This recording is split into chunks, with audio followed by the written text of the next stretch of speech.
자, 오늘 위대한 연결이란 제목으로 말씀 증거합니다. 자, 오늘 본문 말씀은 유명한 말씀이에요. 예수님의 자기 계시 마지막 7번째 말씀에 해당하지요. 나는 참 포도나무요. 나는 참 포도나무요. 이렇게 시작합니다. 포도나무, 이것은 주님을 상징하는 단어죠. 이때 일반적으로 포도나무는 유일한 목적, 오직 한 가지 목적을 위해서만 길러지는 나무입니다.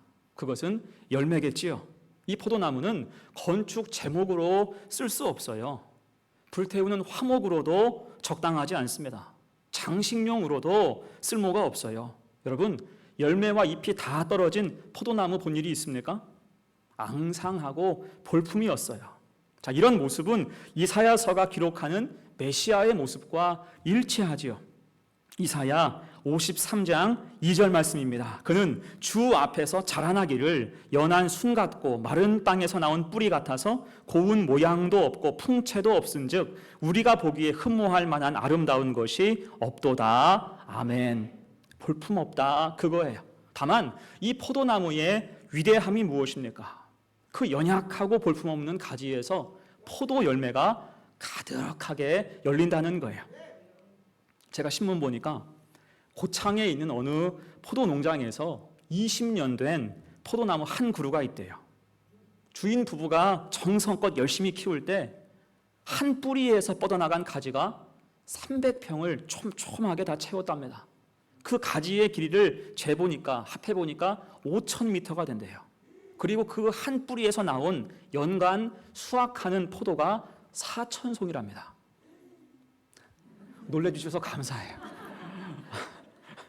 이런 리액션이 있어야 좀 설교할 맛도 나고 그렇습니다. 아무튼 4,000송이, 이게 기네스북에 올랐대요. 그러니까 한 뿌리에서 4,000송이가 나오는 거예요. 여러분, 그래서 포도나무가 주님을 상징합니다.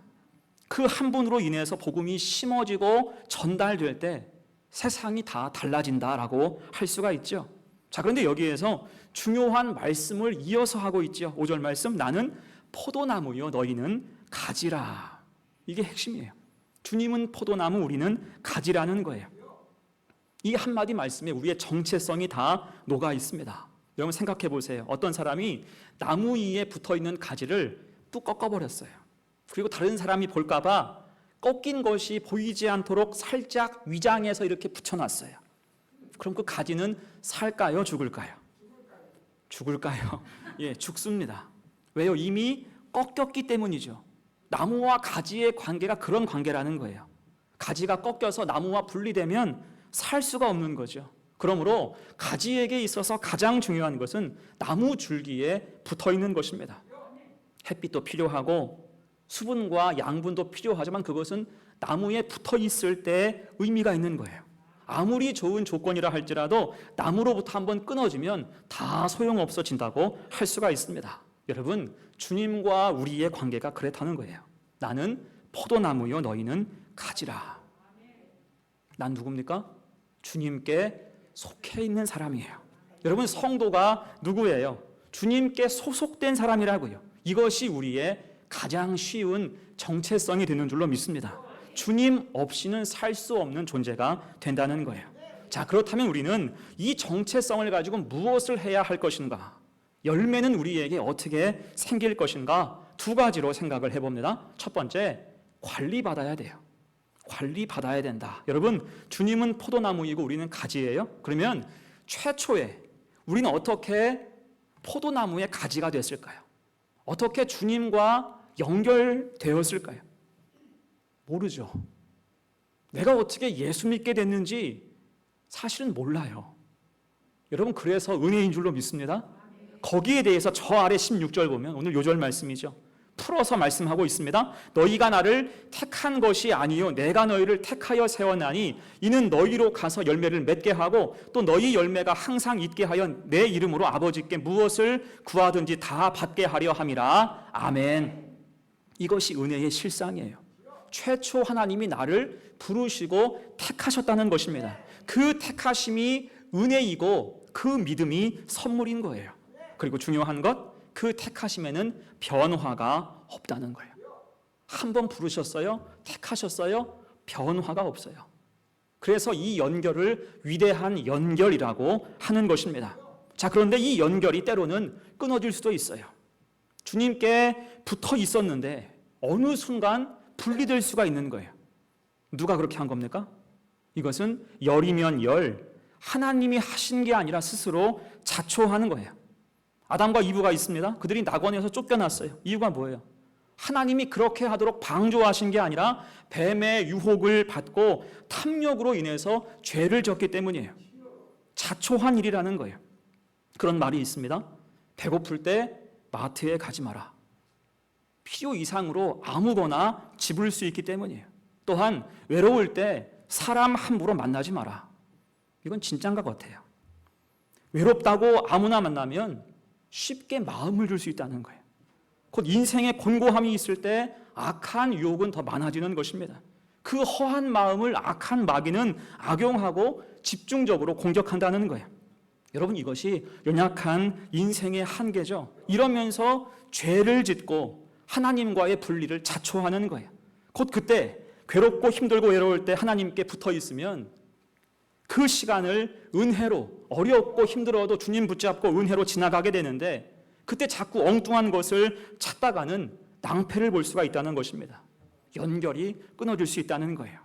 어떤 영화의 한 대목이에요.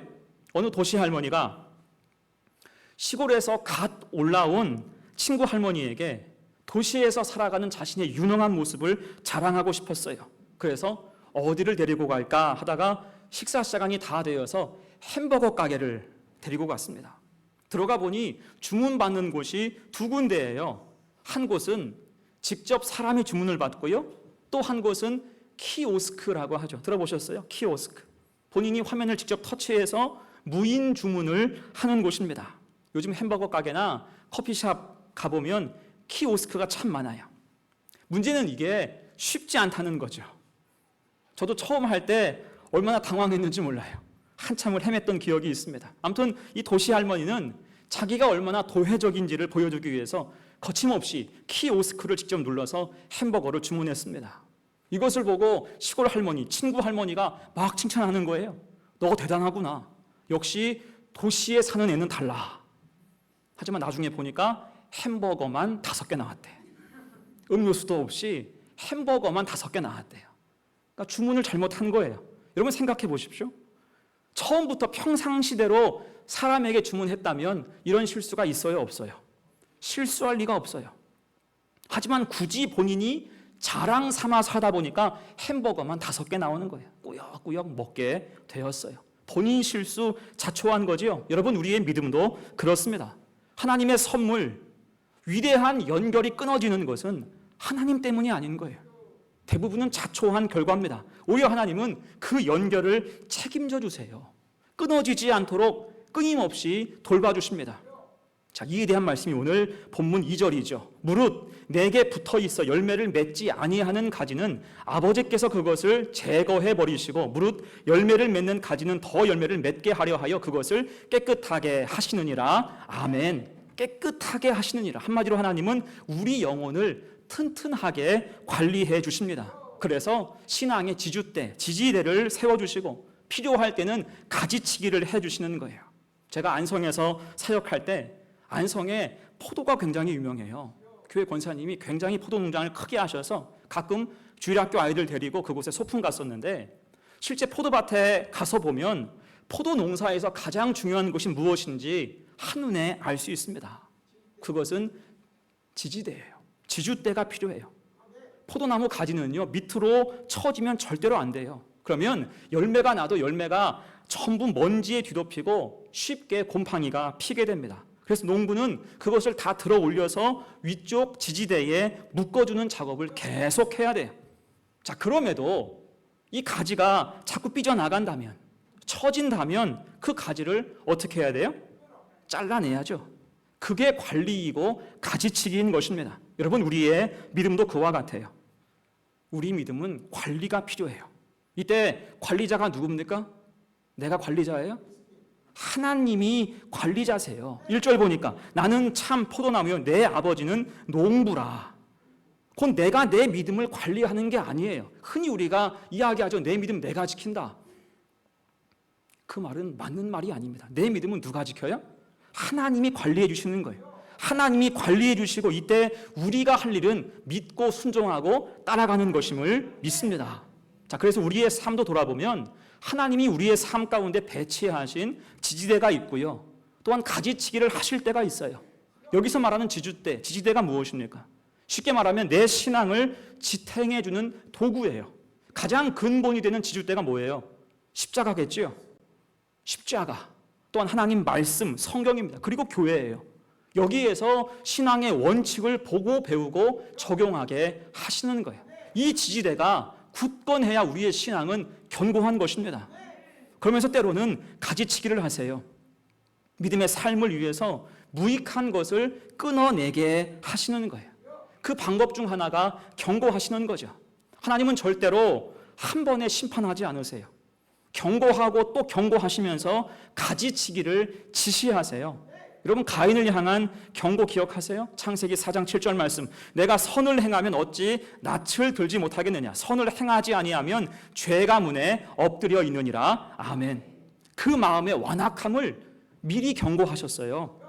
그뿐 아니죠. 사울 왕에게 향해서는 권력 욕구를 경고하셨습니다. 삼손을 향해서는 정욕을 경고하셨고요. 타락한 이스라엘 백성을 향해서는 우상 숭배를 강력하게 경고하셨습니다. 이것을 쳐내야 너희가 산다는 거예요. 하지만 하나님 경고를 무시하고 제때 가지치기 하지 못했을 때 결과가 무엇입니까? 하나님과의 분리였어요. 하나님과의 분리, 자초한 일이죠. 그로 인해서 멸망과 심판을 피하지 못하게 된 것입니다. 자, 그런 의미에서 우리 신앙, 하나님에 의해서 관리받고 있습니까? 다시 제가 강조합니다. 신앙은 내가 관리하는 게 아니에요. 내가 관리하면 들쭉날쭉해요. 마음 내키면 하고 마음 내키지 않으면 안 해버리면 그만이에요. 그렇게 내 마음, 내 기분이 하나님 자리를 대체하면 우리 믿음은요, 금세 엉망되고 맙니다. 나중에 보면 엉뚱한 것이 내 인생 가운데 왕노릇하고 있어요. 그래서 우리 믿음은 하나님께 관리받아야 되고 우리는 그 뜻을 믿고 겸손하게 순종하며 따라야 할 줄로 믿습니다. 교회의 권고 목사의 설교도 그래서 믿음으로 받아야 되는 거예요. 그럴 때 하나님으로부터 이탈하거나 분리되지 않을 것입니다. 하나님과의 위대한 이 연결, 거룩한 연결은 더 두터워지고 견고해질 줄로 믿습니다.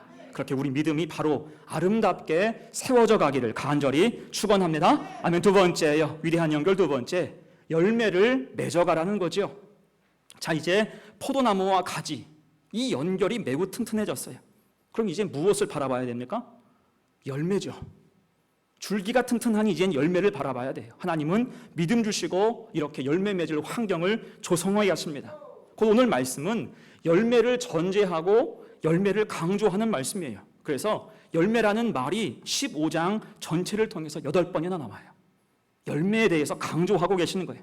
자, 그런데 주님이 열매를 강조하시지만 그렇다고 주님께서 보기 좋은 것, 실한 것, 탐스러운 것 등등의 열매의 상품성을 강조하시는 것은 아닙니다. 굉장히 우리가 주목할 대목이에요. 주님이 열매를 강조하지만 열매의 상품성을 강조하는 것은 아니에요. 여러분, 올해 과일값이 어때요? 굉장히 비싸요. 과일값이 너무 비싸요. 이게 유통의 문제인지 작황의 문제인지 너무 비싸졌어요. 자, 그 중에서 어떤 과일이 더 비쌉니까? 당연하죠. 상품성이 좋은 과일이 굉장히 비싸요. 이를테면 크고 빛깔이 좋은 것, 설날 제수용품, 큰 과일, 사과 하나가 여러분 10,000원이래요. 사과 하나가 어떻게 10,000원이에요? 사과 한 개가 10,000원인 세상을 살고 있어요. 그런데 여러분 깊이 생각해 보면 이것이 세상의 단면이죠. 세상은 이렇게 큰 것이 좋은 거예요. 보기 좋은 것이 우선인 것입니다. 대신 작고 볼품이 없으면 맛이 좋아도 제 값을 받을 수가 없어요. 자, 비슷한 의미로 오늘 주님도 열매를 강조하고 계시지만 그 열매의 상품성에 대해서는 전혀 말씀을 하지 않고 계십니다. 왜일까요? 우리 하나님은 겉모양, 외모가 아니라 중심을 보시기 때문이에요. 단지 먹음직하고 보암직하고 탐스러운 것은 철저한 세상의 기준이라는 것입니다. 하나님은 거기에 휘둘리지 않으세요. 또한 상품성을 따지지 않으시는 뜻은 우리가 맺어갈 열매가 각양각색임을 전제하신 것입니다. 큰 열매 맺는 사람이 있고 작은 열매 맺는 사람이 있는 거예요. 때로는 설익을 수도 있습니다. 주님은 그 모든 것을 다 인정하신다는 거예요. 괜찮다고 하십니다. 왜요? 인생이라는 토양이 제각각이기 때문에, 또한 맺어갈 열매가 다 같을 수 없기 때문입니다. 그래서 상품성을 따지지 않으세요. 다만 한 가지, 많이 맺을 것을 강조하죠. 많이 맺어라. 5절에서 열매를 많이 맺나니 8절에서 너희가 열매를 많이 맺으면, 자, 무슨 뜻입니까? 이것은 양을 뜻하는 게 아니에요. 큰 것, 작은 것, 할 것 없이 다 받으신다, 그런 뜻이에요. 모두 귀하다, 그런 의미입니다. 또한 이 말은 열매를 위한 충실함을 뜻하기도 해요. 비록 볼품이 없어도 이것을 위해서 애쓰고 수고하는 그 믿음을 주님은 주목하신다, 그런 의미라 할 수 있습니다. 여러분, 이 사실이 얼마나 감사한 일이에요. 사실 우리가 정말 믿음으로 살고 최선 다해서 살았는데 열매가 없을 때가 있잖아요. 열매가 몇 개 안 되고 또 보잘것없고 작을 수가 있어요. 주님 앞에 꺼내놓기가 부끄럽잖아요. 주님께 이걸 드렸으면 좋겠는데 이게 꺼내놓기가 부끄러운 거 있죠. 하지만 주님은 괜찮다고 하시는 거예요. 먹음직하지 않고 보암직도 하지 않고 지혜롭게 할 만큼 탐스럽게 보이지 않아도 괜찮다고 하세요. 다만 우리가 믿음 가지고 살아갈 때 8절, 너희가 열매를 많이 맺으면 내 아버지께서 영광을 받으실 것이요 너희는 내 제자가 되리라. 아멘. 믿음 가지고 최선 다하면 잘했다, 괜찮다, 수고했다라고 하신다는 것입니다. 여러분, 이것이 얼마나 큰 위로예요. 내가 좋은 걸 드리지 못해서 죄송한데, 마음이 슬픈데 주님은 괜찮다고 우리를 토닥토닥 해주시는 거예요. 여러분, 그러니 때로 부침을 겪어도, 문제가 생겨도 주신 열매 떨어뜨리지 말고 실망하지 말고 잘 키워나가시기를 간절히 축복합니다. 그리고 중요한 것, 주님은 알차게 열매 맺는 방법도 오늘 알려주세요. 그것이 오늘 5절이죠. 5절 같이 읽어요. 시작. 나는 포도나무요 너희는 가지라. 그가 내 안에 내가 그 안에 거하면 사람이 열매를 많이 맺나니 나를 떠나서는 너희가 아무것도 할 수 없음이라. 아멘. 이 말씀이 굉장히 신비한 말씀이에요. 핵심이 뭐예요? 내 안에 거하라. 내 안에 거하라. 이것이 오늘 본문에서 계속 반복되는 말이잖아요. 그럼 여기에서 말하는 내 안에 거하라 뜻이 뭐예요? 그 뜻이 7절에서 설명해 주고 있어요. 7절 말씀, 너희가 내 안에 거하고 내 말이 너희 안에 거하면 무엇이든지 원하는 대로 구하라. 그리하면 이루리라. 아멘. 곧 주님 안에 거한다는 것은 내 말이 너희 안에 거하면 곧 말씀을 우리 마음에 두라는 것입니다. 그리고 그를 붙잡고 믿음 가지고 살라. 믿음으로 구하라. 그리하면 이루리라. 말씀을 붙들고 주님 뜻에 순종하면서 기도하며 사는 것이 주님 안에 거하는 것이다 라는 것입니다. 그러면 열매가 생기고 풍성하게 익어갈 수가 있다는 거예요. 또한 덧붙여서 놀라운 말씀, 주님은 이렇게 열매를 맺기 위해서 애쓰는 성도의 모습을 인정하시고 기뻐하신대요. 그것이 10절과 11절입니다. 같이 읽어요. 시작. 내가 아버지의 계명을 지켜 그의 사랑 안에 거하는 것 같이 너희도 내 계명을 지키면 내 사랑 안에 거하리라. 내가 이것을 너희에게 이름은 내 기쁨이 너희 안에 있어 너희 기쁨을 충만하게 하려 함이라. 아멘. 어떻습니까? 격려하고 계시는 거예요. 믿음의 열매를 맺기 위해서 애쓰는 그 모습이 아름답다 하시는 거예요. 기쁨이 충만하리라. 내가 누리는 기쁨을 너도 누리게 될 것이다. 더 좋은 열매로 함께 하겠다라고 약속하시는 것과 같습니다. 여러분, 그래서 우리는 주님과의 위대한 연결을 통해서 열매를 맺어가야 할 줄로 믿습니다. 때로는 주님 앞에 꺼내놓기 부끄러울 정도로 작고 보잘것 없어도 여러분, 주님은 그것조차도 기뻐하십니다. 너희가 내 안에 거하고 내 말이 너희 안에 거하면 주님 방식 가지고 우리가 살아갈 때 그 자체가 주님의 기쁨 되는 줄로 믿습니다. 그러니 우리 앞에 놓인 열매들, 여러분 앞에 어떤 열매가 있습니까? 전도의 열매, 가족 구원의 열매, 헌신의 열매, 믿음의 열매. 비록 아직 작고 부침이 있고 보잘것 없어도 힘내서 사명 감당하기를 간절히 축복합니다. 그것이 주님의 기쁨 된대요. 그럴 때 8절 말씀에서 내 아버지께서 영광을 받으실 것이요 너희는 내 제자가 되리라. 아멘. 이 은혜가 우리 가운데 가득 임하기를 간절히 축원합니다. 아멘. 자, 이제 말씀을 마무리합니다. 오늘 주님은 포도나무 비유를 통해서 우리에게 교훈하세요. 핵심되는 말은 꼭 마음에 간직하고 돌아가십시오. 나는 포도나무요 너희는 가지라. 이 말씀은 간직하셔야 돼요. 이게 우리의 정체성입니다. 이 정체성이 확립되면 이제 할 일이 선명한 거죠. 먼저 우리는 관리받아야 돼요. 믿음의 지지대를 의지하고 때로는 가지치기가 필요합니다. 하나님 인도하시는 대로 관리받을 때 진짜 성도가 되는 거예요. 여러분, 내가 나를 어떻게 이겨요? 내가 내 믿음을 어떻게 지킬 수가 있겠습니까? 못 지켜요. 하나님이 지켜주시고 관리해 주실 때 순종함을 통하여 나아갈 때 참된 성도 되는 줄로 믿습니다. 또한 주님 안에 거하면서 열매를 맺어가야죠. 은혜의 양분을 충분히 공급받고 말씀과 기도 가운데 성장해야 돼요. 그 열매 자체가 주님의 기쁨이 되고 하나님께 영광이 됩니다. 작아도 괜찮고요, 좀 부족해도 상관없어요. 그 열매는 주님의 것, 주님 보시기에 아름다운 것이기 때문입니다. 그러니 여러분 실망하지 말고 주님과의 연결을 항상 튼튼하게 유지하고 또한 주님 방법을 가지고 열매를 많이 맺으면서 주님 앞에 영광이 되는 귀한 삶을 사는 우리 성도들 다 되시기를 간절히 축원합니다. 아멘. 우리 함께 찬송하죠.